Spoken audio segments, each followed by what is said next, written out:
Hey everyone.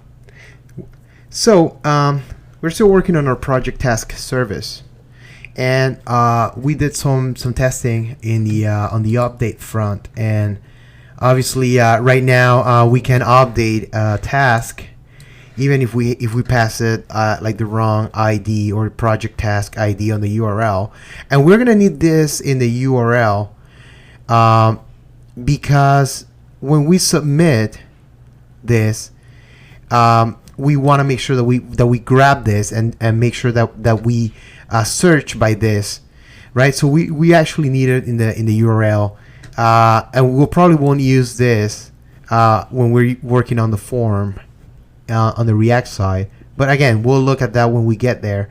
But for now, let's just please use this path here. If you're one of those advanced guys that you're like, you know what, I completely disagree with what you're doing, and like if you're advanced here but you're not that advanced in React, just bear with me, please. Just make sure that you're following this design for now. When we hit React, it's going to make sense, and once you learn React well enough, yes, you're going to be able to refactor it in a way that I know a lot of you guys are thinking you could just do.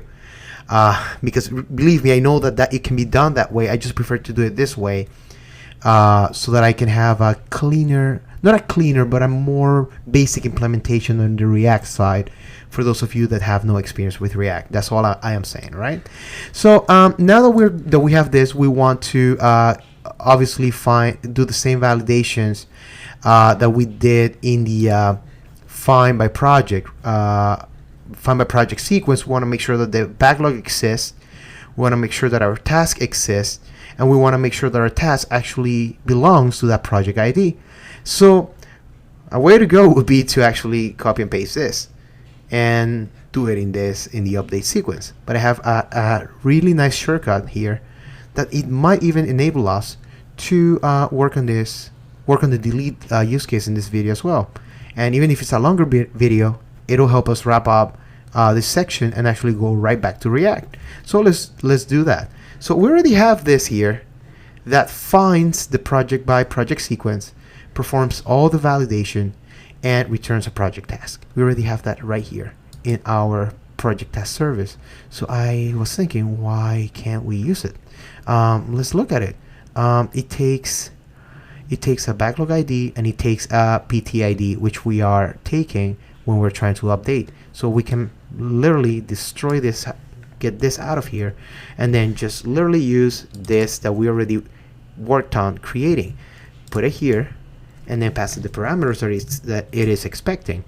And with this in place, I don't think we have to do anything else. This should work.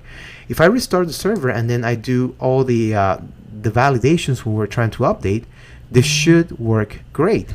All right. So actually, I'm just gonna open this here so that we can do the tests in the same order. So first, we're searching. We're making sure that the project actually exists. Okay, so we're right back at our patch operation, and I'm going to put a valid project task with an invalid project identifier, and that project doesn't exist. We were saying we're looking for test 2 and we don't have that, right? Okay, so that's good. And before, remember when we tested it out before, it enabled us to do it. Then we want to make sure that our task exists. All right, so if I pass something that doesn't, and by the way, why don't we go get our backlog and actually do it on test 1.7, which doesn't exist, right? And here we need to pass it a valid project identifier, and this task does not exist. Perfect. And then the last one is two things that don't belong to each other, which is test 2, which we have created right now. Remember, I'm working on my SQL. I'm not working on H2 anymore. And please make sure that you migrate out of it too. So right now we are actually this one exists, and it should perform and the validation, and basically tells you this one doesn't exist in this project. So literally we just leverage code that we had previously written, and because we wrote it real good, then we were able to use it here. And I think this is going to enable us to just do the same thing when we're trying to delete. So why don't we just go out and work on the delete one. And then what's going to happen is that this is going to be the last video of this section. Then I am going to go offline and do some testing on my own. I don't want to bore you with me doing all the test cases. So what I'm going to do is that if I find any bugs, then I'm going to come back and do a bug fixing round before we go back to React. That's all that's going to happen, right? So again, we're just going to take the same here. Okay, the same path variables. We're going to call this public. It's going to return a response entity of type generic too, and we're going to call it delete project task. It's going to take obviously the path variables for now. So basically these two path variables here. That's all that it's going to take for now. And then all we want to do is pretty much delete by passing it the backlog ID and the identifier. So why don't we go wire that up right now? So public void, right? This one doesn't need to return anything. Okay, and then we're going to do delete pt by project sequence. And just to keep things nice and consistent, I'm going to pass it these two variables here, these two parameters here. Then we're going to literally do the same thing, project task equals, and why not find my project sequence, which is literally let's just copy and paste this. Let's just copy and paste this. Seriously. And then we're going to use the out of the box delete function from the repository. So it's going to be project task repository the delete and then the project task. And then here we can literally just do the same thing. Project task service delete project sequence. We pass it the backlog ID. We pass it the PTID, and then if there are errors, those are going to come back as exceptions. And then if everything goes well, you know what, we're just going to return a new response entity of type string, and we're not going to do anything too fancy here. Actually, I'm literally going to copy paste it because I have it on my notes here as code, just to go a little faster. I just want to go increasingly faster too, because again, I don't want to bore you with a lot of stuff. Okay, so we have it here. Project task with PTID was successfully deleted. Perfect. So we're gonna restart our server and we're gonna go try that thing. And our server is up. So first, I want to take a quick trip to our database, and I do want to make sure that we have all of our project tasks here. And you know, we have all the way from 1 to 6, and this one belongs to project 2. This is perfect. And we're gonna do the same test that we did before. So I'm just gonna copy and paste this, put in a new one, and actually I do have to save those collections. I do have to do that. So when I do my testing, I'm gonna make sure that I do save them. Okay, so project that doesn't exist, trying to delete a project task by passing it in the parameters of project that doesn't exist. Okay, that doesn't exist.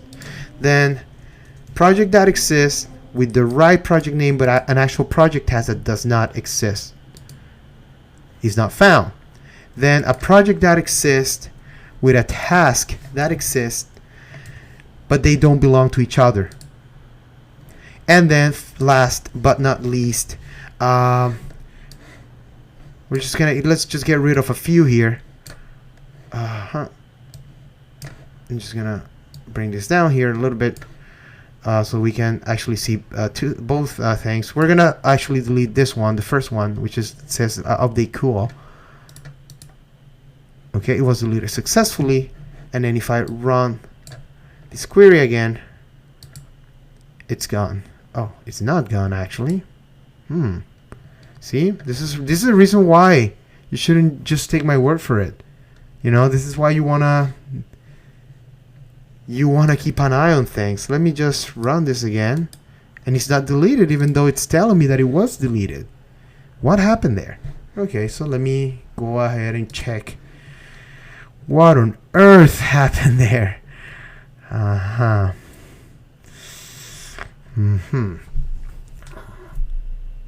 Okay. I wasn't expecting this, to be honest. I thought that we were pretty much done. Okay, so let me just do the get. I need to save these, and this is why it's good to have them saved properly, because then you can do get backlog by ID, right? And then this collection here, right? Get backlog by ID. Oh no, this wasn't it. I'm sorry. Anyway, get backlog by ID, and we do still have that one there. So what is going on, right? Why isn't it deleting that project task? That's weird, because when we set up the relationship, we did the refresh, right? It was supposed to refresh the backlog. Let me double check the cascade type. Okay, let me do the detach.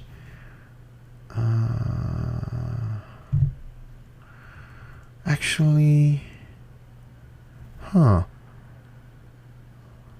okay, give me a second, all right? Let's just Google this. Like right now, I don't want to swing it. Let me just look for some quick documentation here, because I'm pretty sure the cascade type was working for me. Cascade type. Right now, I have two suspicions here, but this is good, guys. I mean, this is also a learning experience too. Sometimes, hey, we need to do things better, and that's it. That's all it is. All right, so let me look at detach real quick. Plays a role more than one entity.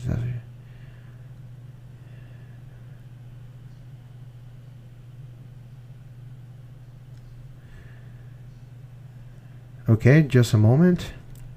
Okay, that's not it. Let me look at remove.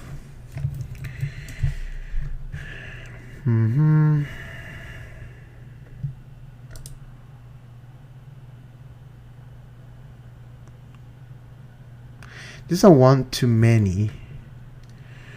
You know what? I'm just gonna take the high road here, and I'm just gonna do something a little hacky, but I'm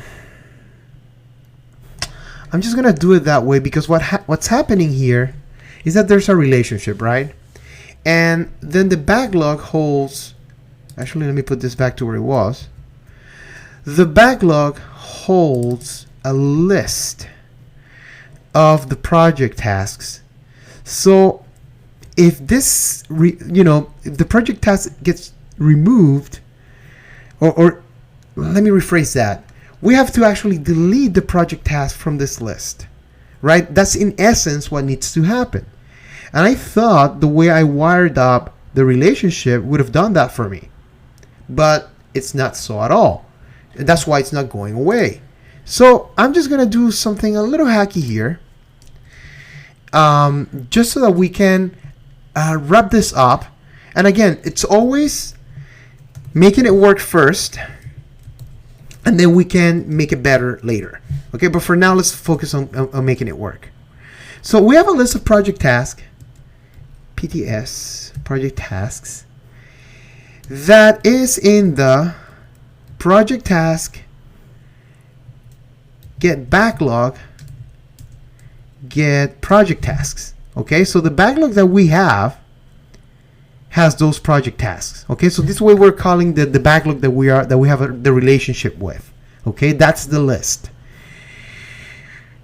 If my basic Java is correct, I should be able to come here and remove that project task when it's found here. When that's removed, I should call my backlog repository and save.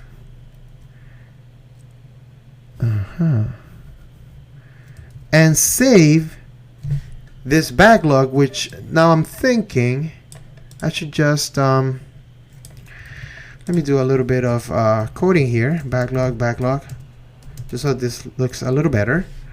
Then we do backlog, get project tasks, and then we save this backlog. Okay, and this is, if my basic Java, if my thinking right now is correct, this should be a good way around it.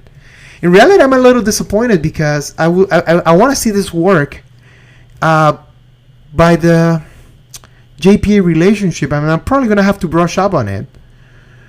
I'm a little disappointed that I have to do this, but maybe this is the right way of doing it, right? I'm not saying that I'm the guy that knows the most Spring and JPA in the world, so you know I'm bound to making mistakes.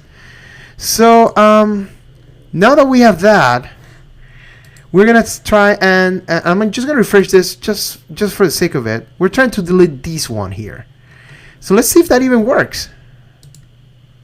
Okay, so it's saying that it was deleted successfully, and now it's actually gone. Okay, that's good.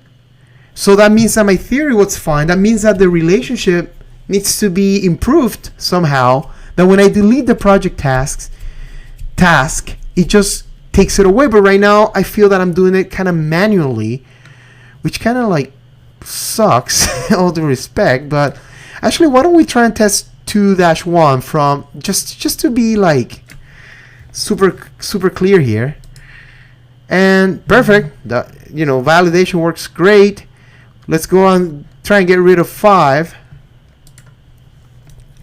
Actually, what if I try and do this, which doesn't even exist? Okay, it's not found. Perfect. Let's get rid of 5.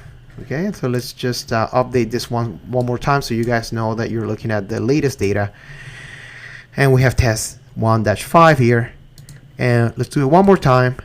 It says that it's, and you can actually see the SQLs here, the SQL statements here. And if we go do that again, perfect. If we actually go and try and find the backlog, we shouldn't have 1, we shouldn't have 5 anymore. Remember, this was this was a previous request, so now we shouldn't have those there. I'm just gonna open this up because if they are not there, we're done. All right, so we're all done. And as I mentioned before, I am going to go away. I am going to do a bunch of testing. Don't worry, I'm not gonna fix anything without you.